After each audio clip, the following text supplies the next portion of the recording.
श्रोता प्रेमियों, मैं राम सागर शास्त्री आप लोगों के समक्ष रखने जा रहा हूं एक प्रसंग, जयंत की कुटिलता। देखिए, जयंत ने सीता पर चोंच का प्रहार किया। पहली बात, जयंत सठ था, वह भगवान का बल देखना चाहता था कि सठ चाहती रघुपति बल देखा। दूसरी बात, बचपन में जब राम हनुमान के साथ पतंग उड़ा रहे थे तो उनकी पतंग आकाश में चली गई। जयंत की पत्नी ने पतंग को पकड़ लिया। राम ने हनुमान को भेजा। उसने कहा, मैं राम का दर्शन करना चाहती हूँ। भगवान ने संदेश भेजा कि मेरे दर्शन अब चित्रकूट में होंगे। जयंत को जब यह बात मालूम हुई तो वह नाराज हो गया और उसने सीता पर चोंच का प्रहार कर दिया। देखिए, भगवान राम ने जयंत पर सींग के बाण का ही संधान क्यों किया? उनके पास तो अच्छे तरकस था जो कभी बाणों से खाली नहीं होता था। देखिए, अच्छे तरकस में जितने बाण हैं वे सब असुरों को मारने के लिए हैं। जयंत सुर है, उन बाणों से भगवान सुर का वध नहीं कर सकते हैं, इसलिए इन्होंने सींग का बाण छोड़ा। क्या जयंत को राम ने अपना बल दिखाया? हाँ, जब सींग का बाण छोड़ दिया तो उसे तीनों लोकों में शरण नहीं मिली। वह राम की शरण में ही आया और उसने कहा कि अतुलित बल अतुलित प्रभुताई, मैं मति मंद जान नहीं पाई। आपकी प्रभुता और आपका बल अतुलनीय है। राम ने जयंत की एक आंख ही क्यों फोड़ी? कोई दूसरा दंड क्यों नहीं दिया? नंबर एक तो इसने सीता पर कुदृष्टि डाली। सज्जनों का ऐसा विचार है कि राम सीता की जंघा पर अपना सर रखे हुए थे। अगर चरण में चोंच मारता तो भगवान राम बहते हुए रुधिर को जान ही नहीं पाते, परंतु लिखा है कि चला रुधिर रघुनायक जाना। भगवान राम को ज्ञात हो गया। इसका सीधा मतलब है कि इसने सीता के वक्षस्थल पर चोंच का प्रहार किया। और कौवा चोंच और पंजे दोनों मारता है। गोस्वामी तुलसीदास जी ने भी यही लिखा कि सीता चरण चोंच हति भागा। सीता के चरण और चोंच मारकर भाग खड़ा हुआ, इसलिए राम ने इसकी एक आंख फोड़ी। दूसरी बात, इसने सीता पर नहीं बल्कि कौशल्या की आंख की पुतली पर चरण का प्रहार किया, क्योंकि दशरथ ने कौशल्या से कहा था कि राखे नयन पुतरी की नहीं, और कौशल्या ने सीता को वैसे ही रखा था कि नयन पुतरी इव प्रीति बढ़ाई। तीसरी बात, राम अपने अपमान को तो सहन कर लेते हैं परंतु भक्त के अपमान को सहन नहीं कर पाते। कि मोरे प्रभु कर सहज स्वभाव और निजे अपराध रिसाई न काऊ। सीताराम की सेविका है, ऐसे पापी को तो जान से मार डालना चाहिए, परंतु भगवान ने उस पर फिर भी दया की। जो एक नयन करते जा भवानी, ये एक आंख फोड़कर ही छोड़ दिया। देखिए, जब भगवान राम अत्रि के आश्रम पर गए, वहां अनसुईया और सीता का मिलन हुआ। तुलसीदास जी लिखते हैं कि अनसुईया के पद गही सीता और मिली बहोरी सुशील विनीता। बहोरी मानी फिर से सीता जी अनसुईया से मिली। देखिए, पहले कब मिली? जब सीता जी लक्ष्मी थी तो तीनों देवियों ने अनसुईया के सत की परीक्षा लेने के लिए अपने अपने पतियों को भेजा था। अनसुईया ने ब्रह्मा विष्णु महेश तीनों को 6 महीने का बालक बना लिया था। तब लक्ष्मी जी ब्रह्माणी और रुद्राणी अनसुईया से मिली थी। आज तो अनसुईया ने नारी धर्म की शिक्षा दी कि किसी प्रकार के भी पति का अपमान नहीं करना चाहिए। देखिए, सुतीक्षण कौन थे? सुतीक्षण अगस्त ऋषि के शिष्य थे। विद्या अभ्यास के बाद अगस्त जी ने गुरु दक्षिणा में सुतीक्षण से कहा था कि तुम मुझे भगवान के दर्शन करा देना। देखिए, राम से मुनियों ने कहा था कि दंडक बन पुनीत प्रभु करे और उग्र साप मुनिवर कर हरहु। हे प्रभु, आप दंडक बन को पवित्र करके मुनि के उग्र साप को नष्ट कीजिए। इस साप का क्या रहस्य है? राजा इक्ष्वाकु का एक पुत्र था दंडक। दंडक ने गुरुपुत्री से बलात् संसर्ग की इच्छा प्रकट की। उसने अपने पिता भृगु को बताया। तब भृगु ऋषि ने श्राप दे दिया कि तेरा राज्य नष्ट हो जाए और राक्षस निवास करें। वहीं इसका दूसरा कारण है कि एक समय पंचवटी में अकाल पड़ गया। मुनिवृंद भूखों मरने लगे। वे गौतम ऋषि के आश्रम पर पहुंचे। गौतम ने अपने तपोबल से बहुत काल तक उनका पालन पोषण किया। बाद में ऋषि निज स्थान को लौटने की इच्छा करने लगे, परंतु वे भयवश गौतम से कुछ नहीं कह पाए। आज तो उन्होंने माया की एक गाय बनाकर गौतम के अन्नागार में कर दी। गौतम के छूते ही वो गाय मर गई। ऋषिवृंद गौ हत्या का दोष लगाकर वापस चले गए। गौतम को जब यह बात मालूम हुई तो उन्होंने श्राप दे दिया कि दंडक वन नष्ट हो जाए और राक्षस वहां निवास करें। देखिए पंचवटी का क्या अर्थ है। पंचवटी यानी 5 वटों का समूह। पंचवटी को कवियों ने पंच प्राण माना है। शूर्पणखा का क्या अर्थ है। शूर्पणखा यानी सूप जैसे नाखूनों वाली।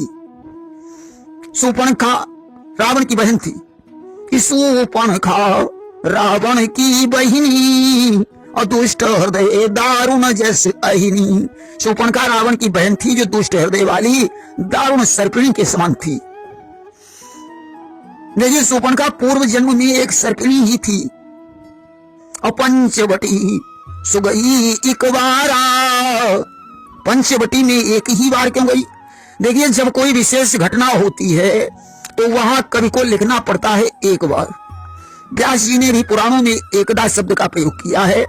लक्ष्मण ने शूर्पणखा के अगस्त ऋषि के द्वारा दी हुई तलवार से नाक और कान काटे थे। खरदूषण 14,000 सैनिकों को लेकर युद्ध करने चले। भगवान ने लक्ष्मण और सीता को पर्वत की गुफा में भेज दिया और ऐसी माया उत्पन्न कर दी कि वे परस्पर एक दूसरे को राम समझने लगे और आपस में ही लड़ भिड़ कर मर गए कि देखें परस्पर राम कर संग्राम रिपुदल लड़ मरे। देखिए जब शूर्पणखा रावण के पास गई तो रावण बदला लेने की भावना से मामा मारीच के पास पहुंचा।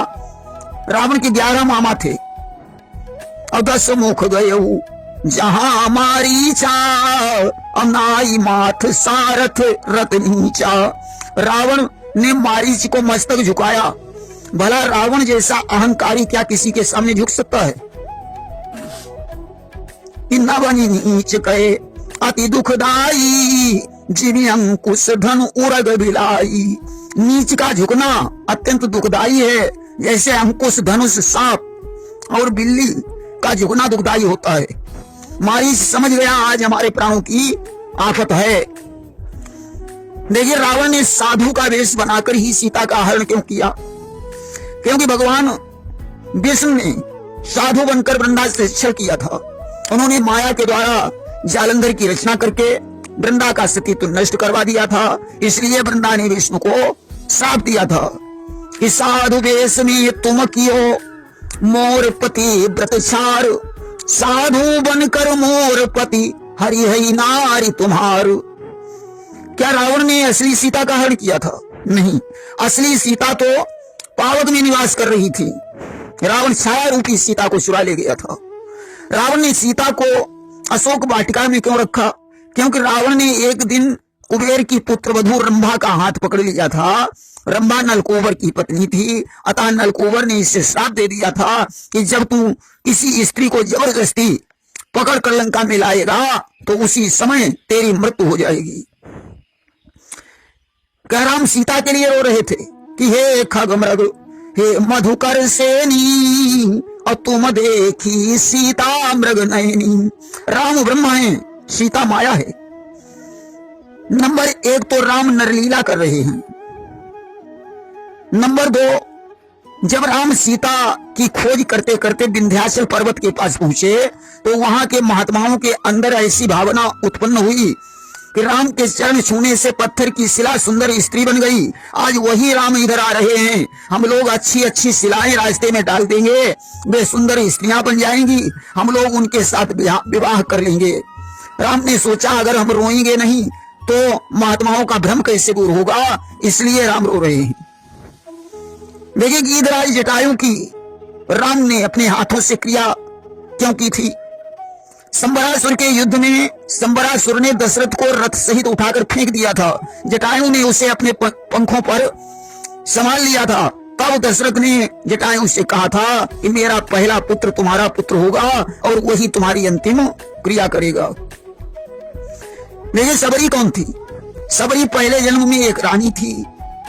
त्रिवेणी में इसने अपना शरीर छोड़ा और भील के घर में पैदा हुई। इसका विवाह होने वाला था। विवाह में बहुत से पशुओं को काटकर मांस बनाया जाता, इसलिए पशुओं की रक्षा हेतु इसने अपने घर को छोड़ दिया। मतंग इसके आश्रम पर पहुंची। मतंग जब सदैव स्वर्ग चले तो उन्होंने इसे वरदान दिया कि एक दिन तुम्हें राम के दर्शन होंगे।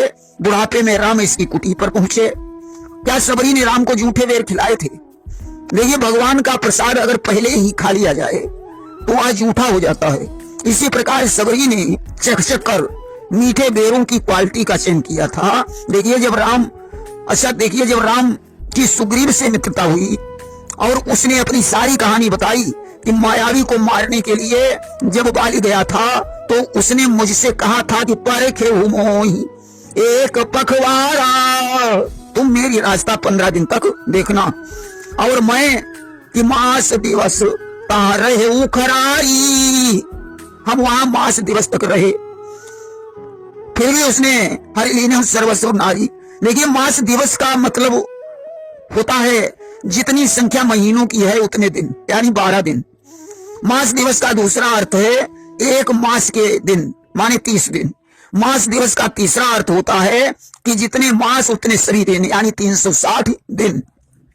अब बात कौन सी सही है? वाल्मीकि जी ने रामायण में लिखा है कि तस्य प्रविष्टस्य बिलम साग्रह संवत्सरो गतः। बाल को बिल में घुसे हुए एक संवत्सर बीत गया। जब रक्त की धार देखी तो सुग्रीव कहते हैं कि मैंने सोचा कि मायावी ने बाल को मार डाला है, अब वह मुझे भी मार डालेगा। आज तो बिल में शिला लगाकर भाग आया। फिर भी बाली ने हरि ने सर्वस्व नारी, फिर भी इसने हमारे स्त्री को छीन लिया, मुझे मार पीट कर घर से निकाल दिया। मतंगर इसके साप के कारण वो यहां नहीं आता। राम ने कहा मैं बाल को एक ही बाण में मार डालूंगा। तब सुग्रीव ने कि दुंदुभियास्थि ताल दिख रहा है। तब सुग्रीव ने दुंदुभी की अस्थियों का समूह और ताल वृक्षों को दिखाकर कहा कि अगर आप सत्य कह रहे हैं तो इन्हें एक ही बाण से ढा दीजिए। देखिए, दुंदुभी के मारने के बाद मतंग ने बाल को साप दे दिया था और ताल वृक्ष सर्प का सिर फोड़कर जिमे थे जिनमें तक्षक का सर्प था। ये सब बातें हम बाली और सुग्रीव की कथा में सुना चुके हैं। वही बाली द्वापर में जया नामक बहेलिया बना जिसने भगवान कृष्ण के शरण में अपना बाण मारा था। देखिए, संपाति ने जब समुद्र के तट पर बंदरों को देखा तो उसने कहा कि मोहि आहार दीन जगदीशा। बड़े दिनों के बाद भगवान ने इतना भोजन दिया है। यह सुनकर सभी बंदर भयभीत हो गए। डर पे गीध वचन सुनी काना। तब उन्होंने जटायु की कथा सुनाई। देखिए, गीध का मिलना तो अशुभ होता है और इतने बड़े बड़े बलवान योद्धा उस पंखहीन जटायु से क्यों डर गए? और संपाति ने जब ये बात बता दी थी कि सीता जी अशोक वाटिका में हैं, फिर हनुमान महलों में ढूंढने क्यों गए? आदि अनेकों प्रकार की शंकाएं बनती हैं। देखिए, जटायु और संपाति दोनों अरुण के पुत्र थे। एक बार दोनों में सूरज तक पहुंचने की होड़ हो गई। संपाति सूरज तक पहुंच गया और इसके पंख जलकर भस्म हो गए। चंद्रमा मुनि ने इनका उपचार किया और उन्होंने कहा कि त्रेता में राम मनुज रूप धारण करेंगे। उनकी खोज में राम का दूत आएगा। उनसे मिलने पर तुम्हारे पंख फिर जमाएंगे, उन्हें तुम लंका दिखा देना। देखिए, जब सुयोजन समुद्र कूदने की बात चली तो अंगद ने कहा कि मैं समुद्र कूद तो सकता हूं लेकिन ये संशय कछो फिरती बारा। इसमें संशय क्या था? संशय को लेकर कई कारण हैं। नंबर 1 तो अंगद को ऐसा साफ था कि जिस जल को तुम एक बार कूद जाओगे उससे दोबारा नहीं कूद पाओगे। नंबर 2 अक्षय कुमार को वरदान था कि वह अंगद के एक घूंसा यदि मार देगा तो अंगद की मृत्यु हो जाएगी। ये वरदान गुरु जी ने दिया था, क्योंकि एक ही पाठशाला में दोनों पढ़ते थे। नंबर 3, पंच कन्याओं के अंतर्गत मंदोदरी अंगद की मौसी थी।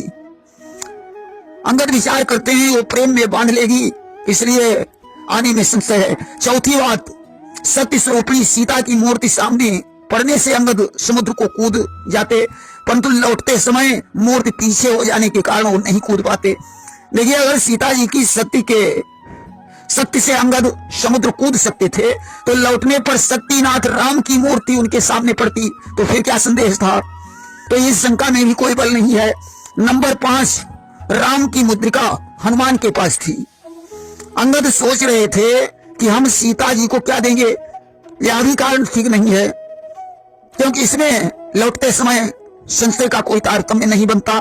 5वीं बात, जब मनुष्य कोई काम करता है तो थक जाता है तो आराम करता है, इसलिए अंगद कहते हैं कि हो सकता है मैं ठीक समय पर न लौट सकूं। बात यही सही है। वहीं कुछ सज्जन ऐसा भी कहते हैं कि अंगद मंदोदरी का पुत्र था, ऐसा बताकर संदेह प्रकट करते हैं। वहीं एक प्रश्न और उठता है कि विवर में इन्हें जब ये प्यास से बेचैन हो गए, बानर पानी पीना चाहते तो इन्हें एक विवर दिखाई पड़ा। विवर में उन्हें एक तपस्वी स्त्री मिली। वो स्त्री कौन थी और समुद्र में कौन सा निशाचर रहता था।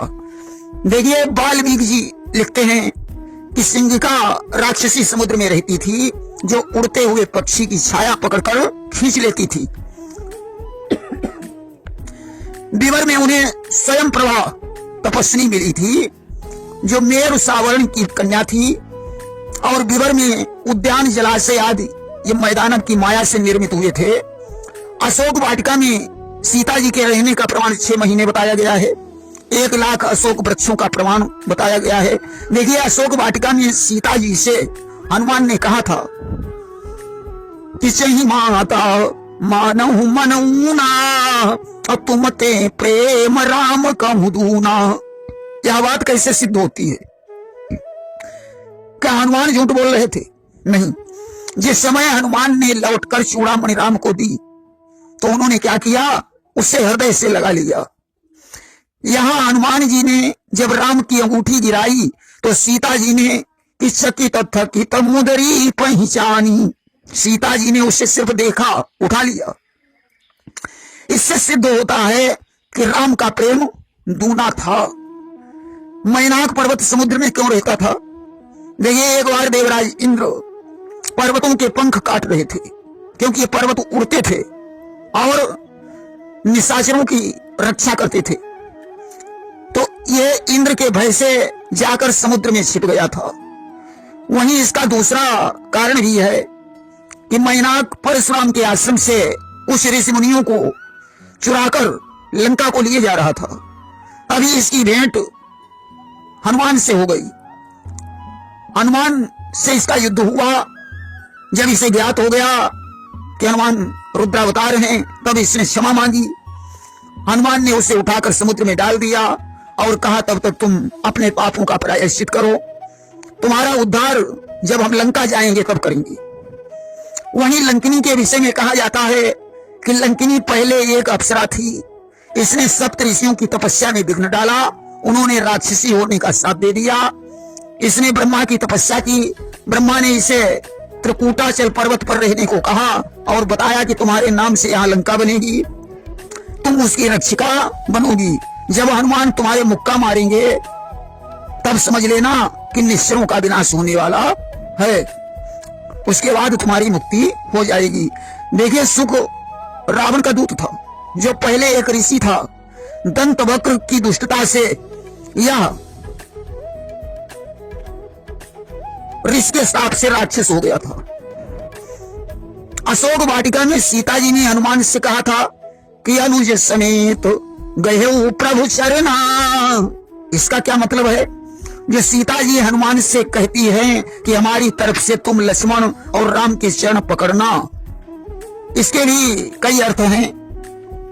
नंबर एक तो सीता जी कहती हैं कि हमारी तरफ से लक्ष्मण और प्रभु के शरण पकड़ना, क्योंकि सीता जी ने लक्ष्मण के लिए कटुवचन कहे थे, उसके लिए क्षमा मांग रही हैं। नंबर दो, तुम और लक्ष्मण दोनों प्रभु के शरण पकड़ना। नंबर तीन, उन प्रभु के शरण पकड़ना जो अनुज के समेत रहते हैं। नंबर चार, लक्ष्मण की सेवा वाला और मेरी सेवा वाला दोनों चरण पकड़ना। नंबर पांच, राहत नयारत के चित चेतु, दुखी मनुष्य का चेत नष्ट हो जाता है, इसलिए सीता जी लक्ष्मण के पैर पकड़ने के लिए भी कह सकती हैं। जब हनुमान जी संजीवनी लेने गए तो काल नीम ने उन्हें अटकाया, उसने माया द्वारा बाघ सरोवर बना दिए और कपटी साधु बन गया। हनुमान सरोवर में स्नान करने गए तो सर पैठत कपिपद गए, मकरी अति अकुलान, मकरी ने इनका पैर पकड़ लिया, इन्होंने उसे मार डाला। वह दिव्य रूप धारण करके